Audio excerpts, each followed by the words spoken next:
नमस्कार। आज मैं आपको प्रेमचंद जी द्वारा लिखी गई कहानी आंसुओं की होली को प्रस्तुत कर रही हूँ, जो इस प्रकार है। नामों को बिगाड़ने की प्रथा न जाने कब चली और कहाँ शुरू हुई।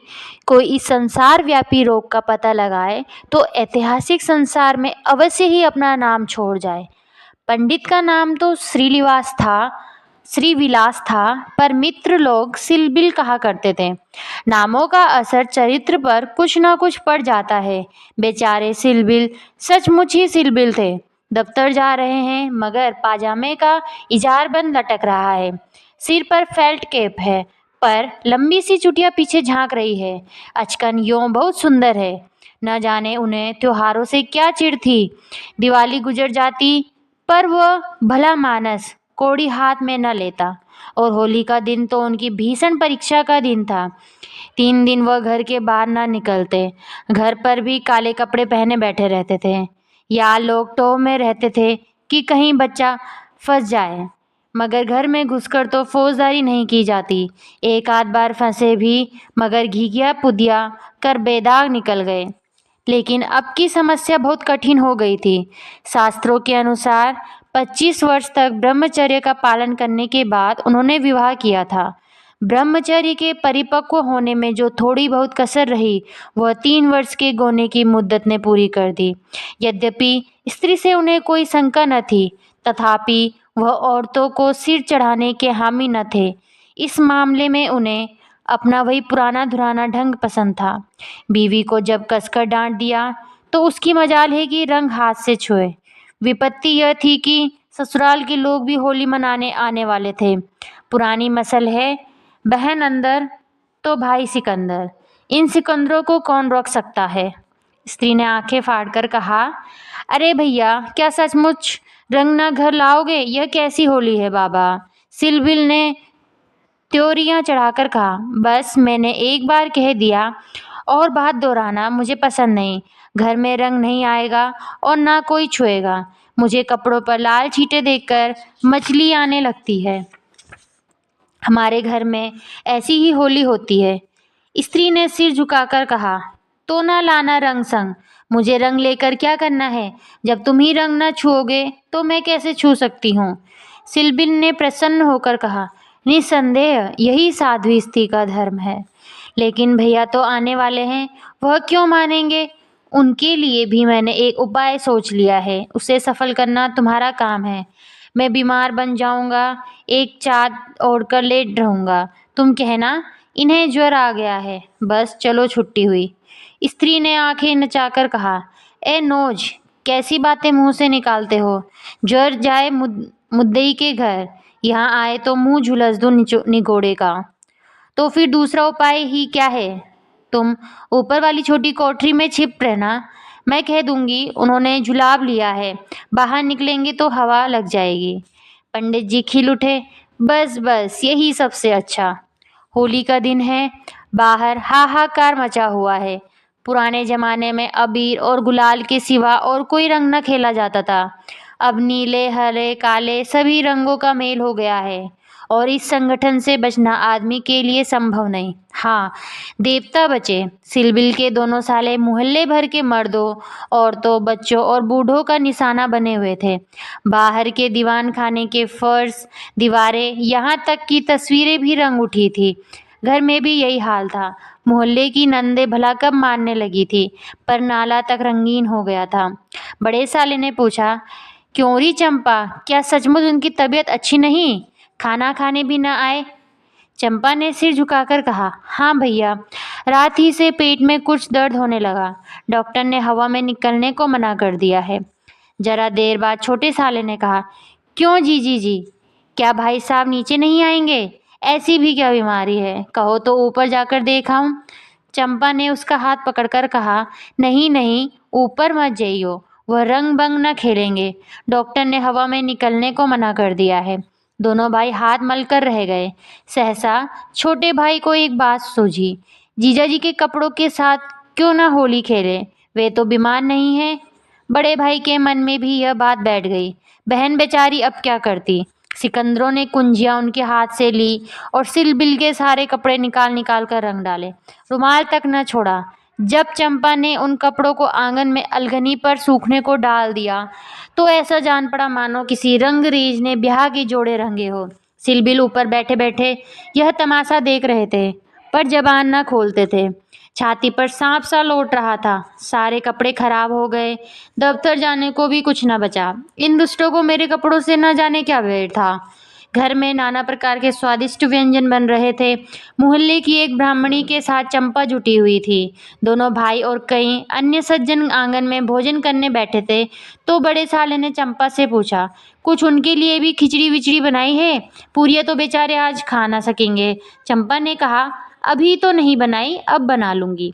वारी तेरी अक्ल, अभी तक तुझे इतनी फिक्र नहीं कि वो बेचारे खाएंगे क्या? तू तो इतनी लापरवाह कभी न थी। जा निकाल ला जल्दी से चावल और मूंग की दाल। लीजिए, खिचड़ी पकने लगी। इधर मित्रों ने भोजन करना शुरू किया। सिलबिल ऊपर बैठे अपनी किस्मत को रो रहे थे। उन्हें इस सारी विपत्ति का एक ही कारण मालूम होता था, विवाह। चंपा न आती तो ये साले क्यों आते, कपड़े क्यों खराब होते, होली के दिन मूंग की खिचड़ी क्यों खाने को मिलती। मगर अब पछताने से क्या होता है। जितनी देर में लोगों ने भोजन किया उतनी देर में खिचड़ी तैयार हो गई। बड़े साले ने खुद चंपा को ऊपर भेजा कि खिचड़ी की थाली ऊपर दे आए। सिलबिल ने थाली की ओर कुपित नेत्रों से देखकर कहा, इसे मेरे सामने से हटा ले जाओ। क्या आज उपवास ही करोगे? तुम्हारी यही इच्छा है तो यही सही। मैंने क्या किया, सवेरे से जुटी हुई हूँ। मैं भैया ने खुद खिचड़ी डलवाई और मुझे यहाँ भेजा। हाँ, वो तो मैं देख रहा हूँ कि मैं घर का स्वामी नहीं। सिकंदरों ने उस पर कब्जा जमा लिया, मगर मैं यह नहीं मान सकता कि तुम चाहती और लोगों के पहले ही मेरे साथ थाली न पहुंच जाती। मैं इस पतिव्रत धर्म के विरुद्ध हूँ, और क्या कहूँ। तुम तो देख रहे थे कि दोनों जने मेरे सिर पर सवार थे। अच्छी दिल लगी है कि लोग तो समोसे और खस्ते उड़ाएं और मुझे मूंग की खिचड़ी दी जाए। वाह रे नसीब। तुम दो चार कौर खा लो, मुझे ज्यों ही अवसर मिलेगा दूसरी थाली लाऊंगी। सारे कपड़े रंगवा डाले, दफ्तर कैसे जाऊंगा। यह दिल लगी मुझे जरा भी नहीं भाती। मैं इसे बदमाशी कहता हूँ। तुमने संदूक की कुंजी क्यों दे दी? क्या मैं इतना पूछ सकता हूँ? जबरदस्ती छीन ली, तुमने सुना नहीं? करती क्या? अच्छा, तो जो हुआ सो हुआ। यह थाली ले जाओ। धर्म समझना तो दूसरी थाली लाना, नहीं तो आज व्रत ही सही। एकाएक पैरों की आहट पाकर सिलबिल ने सामने देखा तो दोनों साले आ रहे थे। उन्हें देखते ही बेचारे ने मुंह बना लिया, चादर से शरीक ढक लिया और कराहने लगे। बड़े साले ने कहा, कहिए कैसी तबीयत है? थोड़ी खिचड़ी खा लीजिए। सिलबिल ने मुंह बनाकर कहा, अभी तो कुछ खाने की इच्छा नहीं है। नहीं, उपवास करना तो हानिकारक होगा, खिचड़ी खा लीजिए। बेचारे सिलबिल ने मन में इन दोनों शैतानों को खूब कोसा और विष की भांति खिचड़ी कंठ से नीचे उतारी। आज होली के दिन खिचड़ी ही भाग्य में लिखी थी। जब तक सारी खिचड़ी समाप्त न हो गई, दोनों वहां डटे रहे, मानो जेल के अधिकारी किसी अनशन व्रतधारी कैदी को भोजन करा रहे हो। बेचारे तो ठूस ठूस कर खिचड़ी खानी पड़ी। पकवानों के लिए गुंजाइश ही न रही। 10 बजे रात को चंपा उत्तम पदार्थों का थाल लिए पतिदेव के पास पहुंची। महाशय मन ही मन झुंझला रहे थे। भाइयों के सामने मेरी परवाह कौन करता है। न जाने कहाँ से दोनों शैतान फट पड़े।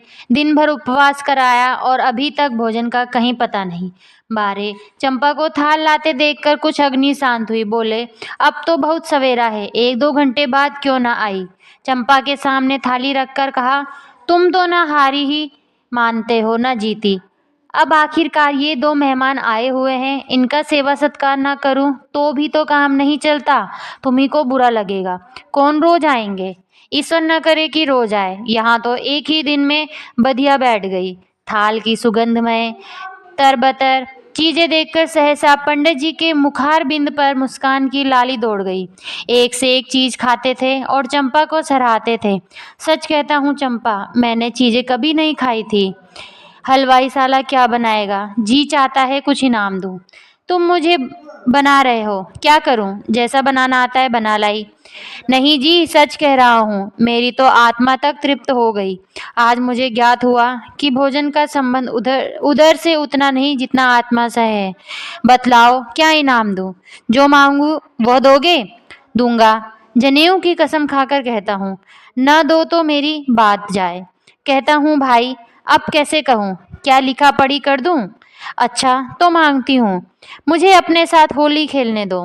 पंडित जी का रंग उड़ गया, आंखें फाड़कर बोले, होली खेलने दूं? मैं तो होली खेलता नहीं, कभी नहीं खेला। होली खेलना होता तो घर पे छिपकर क्यों बैठता? औरों के साथ मत खेलो, लेकिन मेरे साथ तो खेलना ही पड़ेगा। यह मेरे नियम के विरुद्ध है। जिस चीज को अपने घर में उचित समझूं, उसे किस न्याय से घर के बाहर अनुचित समझूं? सोचो। चंपा ने सिर नीचा करके कहा, घर में ऐसी कितनी बातें उचित समझते हो जो घर के बाहर अनुचित ही नहीं पाप भी है।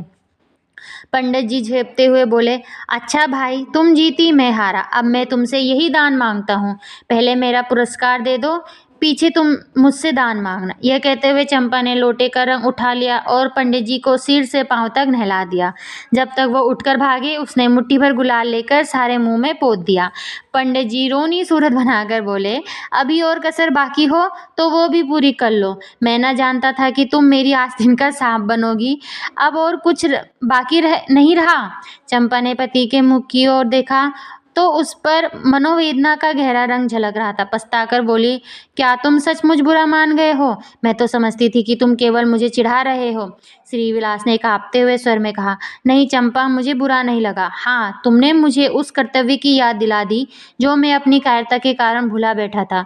वो सामने जो चित्र देख रही है, मेरे परम मित्र मनहर नाथ का है, जो अब संसार में नहीं रहा। तुमसे क्या कहूँ, कितना सरस, कितना भावुक, कितना साहसी आदमी था। देश की दशा देख देख कर उसका खून जलता रहता था। 19-20 भी कोई उम्र होती है, पर वह उसी उम्र में अपने जीवन का मार्ग निश्चित कर चुका था। सेवा करने का अवसर पाकर वह इस तरह उसे पकड़ता था मानो संपत्ति हो।